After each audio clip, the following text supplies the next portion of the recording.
Hey guys, it's Dane with DynastyBreaks.com. It is the 13th of December 2025, and you are probably wondering, especially by the thumbnail, what is Dane doing? He posts a video on a Saturday? Dane never posts a video on a Saturday. What the heck is going on? Well, I am making this video. Something has happened with our company that I wanted to inform you folks of. I do want to tell you a funny story first, and this is totally ad-libbed. I'm not re-recording this or anything. I've got my Coke over here. I'm doing this once, so I may screw up the video, but I'm just going to run it. This is impromptu. I actually did record this video a few minutes ago. It was perfect. One run, did it. The soundboard was off. No sound. So I'm starting over. That's how stupid I am. All right, the reason I'm here today is something bad's happened in our company, and I wanted to talk to you guys about it. I want to start off by talking about how our company started, our evolution, just real briefly about how we got here. Then I want to talk about what has happened this week. And then I want to talk about the future of Dynasty Breaks. I want to talk about what we're going to do moving forward. So bear with me. I'm going to try to give you a little insight into what we do as well. And again, I just did this video and it was perfect. No sound. So this is, dang it. It would have been great, but you guys would have been commenting that there was no sound on it. So yikes. We started our company back in 2018. George, Billy, and I started it, developed some relationships with various strategic partners to be able to get product supplies, worked on our logos, our LLC, things like this. It took us about a year to get open. We officially opened for business September 14th of 2018. Did our first breaks that night. I only did this because my wife was getting her doctorate about 4 hours away. We were living apart for about 6 years, and I wanted something to do during the week. It was kind of a hobby thing for me. We participated in breaks, George and I did, as customers at other companies, and we thought we could do that. We're going to give it a try. So it started going well. 2018, we started to kind of ramp up pretty quickly the last quarter, but 2020 was when it changed a lot. 2020, the hobby boom happened, you guys know. COVID time, all that, our business exploded. That's when I went from working 2 full-time jobs, my other job in Dynasty, to just doing this myself. George also retired from his other job at that point, and this became a career for me. This became my career, full-time at Dynasty, a lot of hours, and I've enjoyed every minute of it. At that time, that was the first year, 2020, that we became a multi-million-dollar revenue company, which is crazy to say still in my brain, that our little endeavor here became a multi-million-dollar company starting in 2020. And that's just for that 1 year. So it's amazing. And at that point, we really had to make a decision. You know, do we keep the show how it is? Do we have the mom and pop feel? Yes, you can. I believe you can still be a multi-million-dollar company and still have a mom and pop feel, or do we want to hire 12 breakers working 2 shifts, 6 computers in the back, 7 different YouTube channels, running 24/7, getting as much product out as we can? We could have done that. We decided intentionally we don't want to do that. We want to focus on the culture of our channel. We want to focus on customer service. We want to focus on interacting with you guys. I want to get to know you. You're our friends. We know all of you in chat. We talk to you via email, on the phone. As we grow too much, we would lose that. And so we made the decision to still grow, but not become a massive player. I think we could have. It's not that we couldn't have. We just chose not to. Our families are important to us. Quality of life, spending time with them. That's very important stuff. It's not all about work and every dollar we can make. So again, those are choices that I think today when we talk, you're going to realize have hurt us in the long run. So how does our business work? What is the day-to-day like? This is something I wanted to bring up because it's relevant,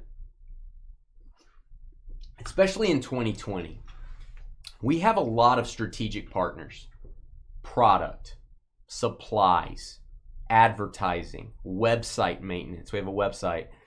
We do baseball, we do football, different companies on both. We do basketball, racing, non-sport. We have a lot of different partnerships that we have to keep good relationships with, and we've got to spend money with. We have to support them like they support us.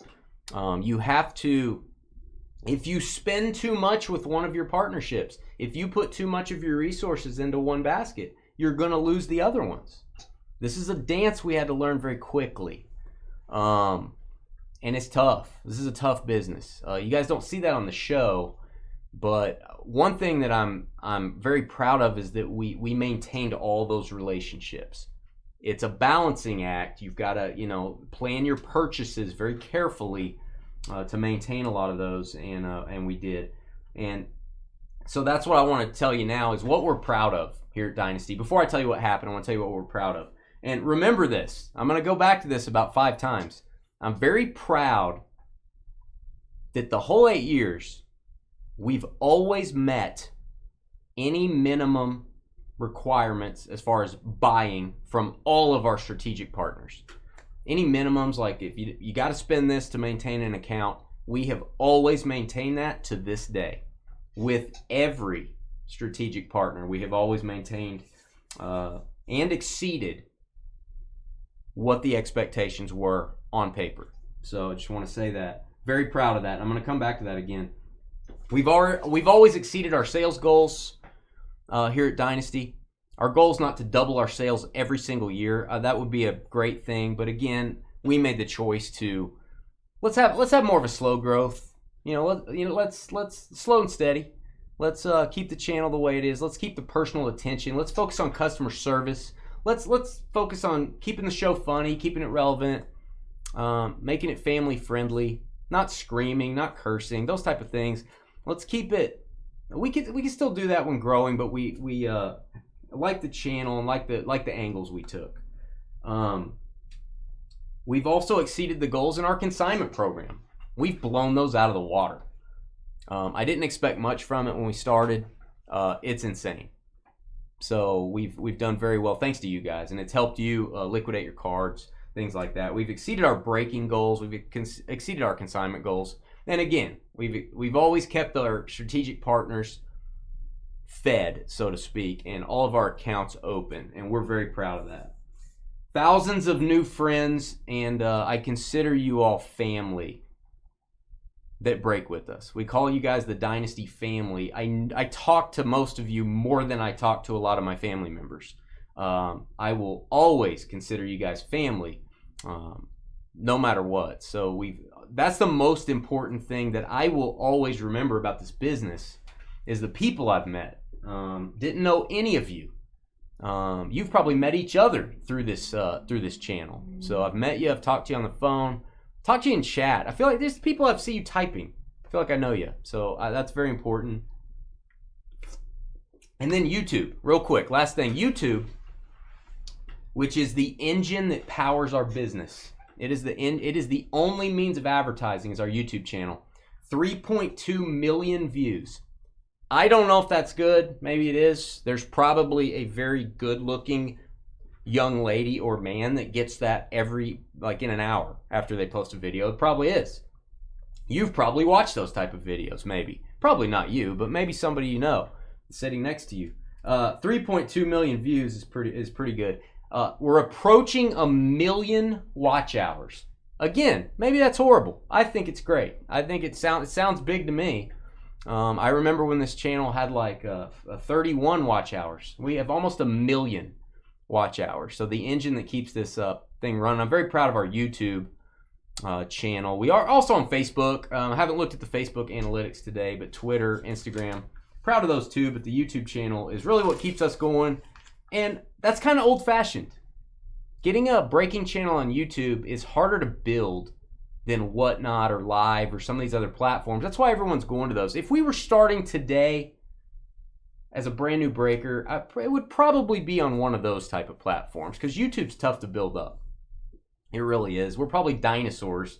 I tell people we break on YouTube, like at shows and stuff, and they're like, "What? Really?" You know, it's just it's not what the market is maybe used to today. So here's the deal. Those are the things we're proud of. Over the last couple years, it's become very important.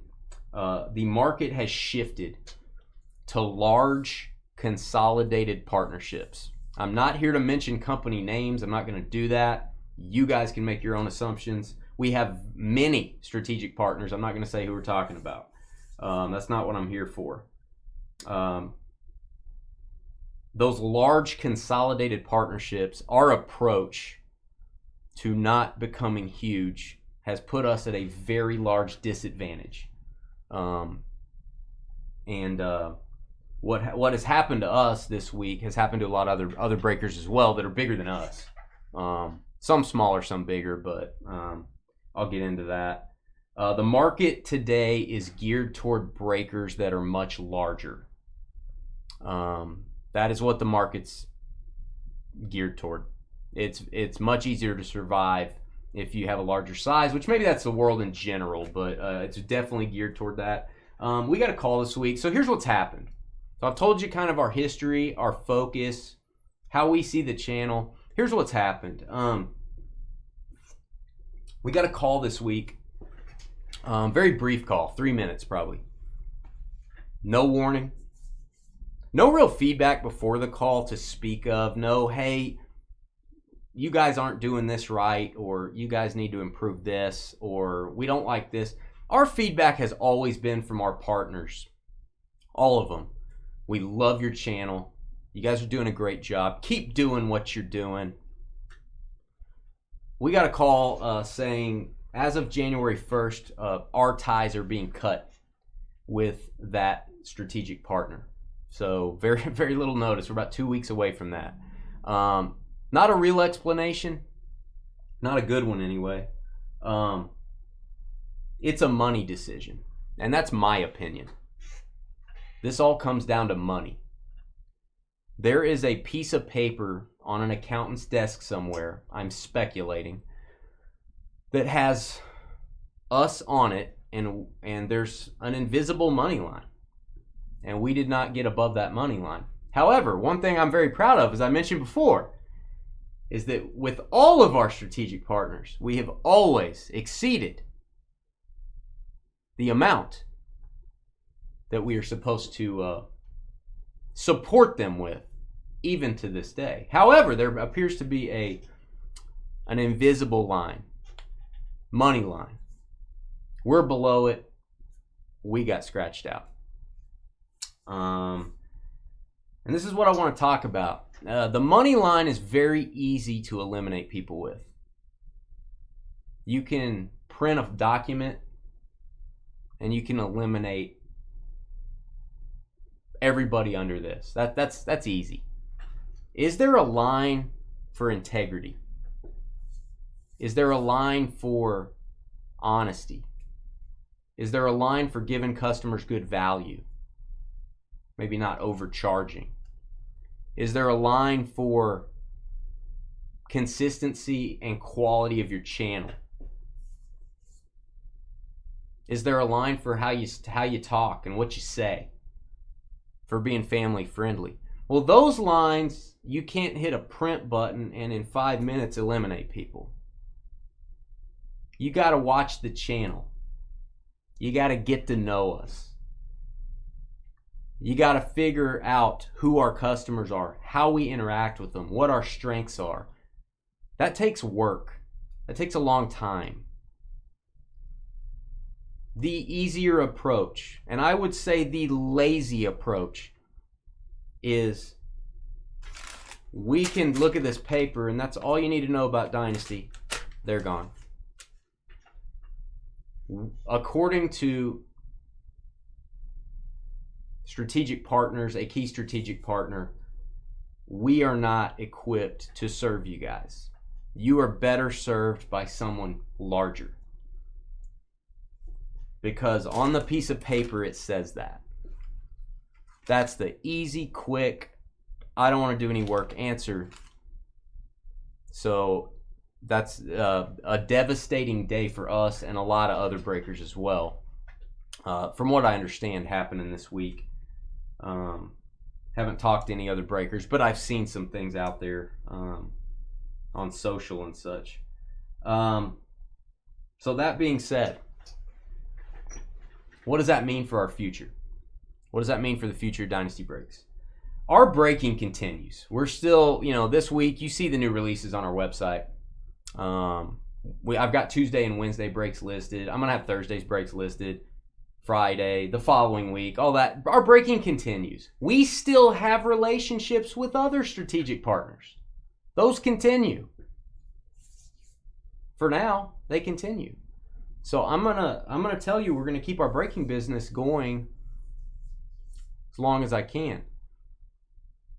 Now, do I picture us buying product at full retail, marking it up, and then selling it to you guys? I don't. That doesn't give you guys a good value. I could do that. It doesn't give you a good value. That doesn't make me competitive in the market.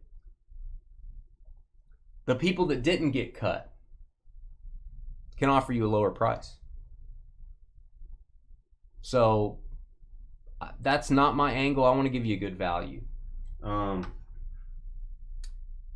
Over the years, and I'll go into that in a minute, hits of the holidays. Our event on January 9th is still going on. Every break we do in December is going to send one person. That's not changing. We're giving away stuff. That's still happening. Nothing's changing there. I've already got all the stuff. So that continues. Don't worry about that. Auction consignments. If you have cards consigned with us, our auction consignment program continues. Doesn't matter what's happening on this channel. If you've consigned cards, I'm selling them for you. We're going to do that. So I've got a lot of cards that won't be back from grading probably until February. I've got some coming back from grading this week. We've got cards selling raw. A lot of stuff starting in January. Don't worry. If you got stuff consigned with us, nothing's changing. You're not losing your cards or anything. That continues. This office building that we're in right here will remain open the entirety of 2026. I'm speaking a little ahead there, but I'm sure it will. It's going to remain open. I'm going to be here every day. So auction consignment will continue. And it goes back to the last few things here before we move on. Our decisions to be smaller caught up with us. Our decisions to not grow on a massive scale caught up with us. I believe that the hobby needs everybody. I believe that people that can't stand breakers, they just sell singles. I think we need those people. The people that break with a cowboy hat and scream, we need those people. The people that sell Starsky and Hutch cards at 4 a.m. on Twitch, we need those people. People that break and only broadcast their channel in Alaska, we need those people. The hobby needs not just big, gigantic entities. They need everyone to fill in all the little cracks all over the hobby. And when you don't support people that have a track record like we do, we have a very good track record, and I got it on video. We got a really good track record. I've got the numbers. We're not tiny. We're just not gigantic. I think we need everybody in the hobby. I think we need to support businesses that work. Support businesses that are successful. We are a very successful and debt-free business. And we didn't make it on that piece of paper. That line says we're not good enough. You guys will enjoy someone else that's bigger. That's where the hobby, I fear, is going. Sometimes a case might come out that's $3,000 a case is the market value. If I can sell it for $2,600 and still make a good margin, I do that. I try to give you guys good value. In my personal opinion, the hobby as a whole frowns upon that. I think you optimize your profits. You don't maximize your profits necessarily. You optimize them. By giving you that case at a better deal, maybe I can keep a customer for 15 years. Maybe I make a little less money. But maybe I keep them for longer and then I make more money in the long term. But I feel like what scares me is the hobby is going toward high prices. Make as much as you can now. And I know a lot of people are going to point at this video or comment and say breakers are causing this. You guys are causing this. No, and not all breakers are. There's good breakers, there's bad breakers, there's good cops, there's bad cops, there's good doctors, there's bad doctors, there's good restaurants. I'm about to go to one. There's bad restaurants. You can give someone a good deal, stretch out the relationship instead of trying to bleed everyone dry. That ends quickly. Support businesses in the hobby that work. Give customers a good deal. Don't just look at a piece of paper, which is what corporate America does. And if you're not on the list, if you don't make the cut, you're out. We don't like you. We don't want you. I fear that's what's happened. Not a lot of folks watching our channel making these decisions. So, do I think, to recap the whole thing, guys, I've been a little wordy here, but it's important to me, and I hope important to you. I want to be transparent to you with what's going on. I don't want to bash anybody. I don't want to mention any company names or anything like that. You guys can make your own assumptions there. Keep the comments clean. I wouldn't bash anything. That's not what I'm here for. I don't think that's what you're here for. But do I think Dynasty Breaks will be operating the entirety of 2026? I think it's going to be very difficult. My answer right now today would be I don't think we would make it that long without this key partnership. That breaks my heart to say that. We've put everything into this. This is a 70-hour-a-week thing for me for 8 years. So it's gut-wrenching. It's tough. And a lot of other people are going through it now. So I'm very sympathetic to them. A lot of them are way bigger than we are. They got way more employees than we do. So I feel sorry for all those folks. But that's it. If you have any questions, my email address is right here. We're back to breaking on Tuesday night. I just wanted to share the news with you. What's happened. It's a sad day at Dynasty. It's probably the saddest day we've had. And we appreciate every one of you. Thanks for breaking with us. We'll see you Tuesday night. And God bless.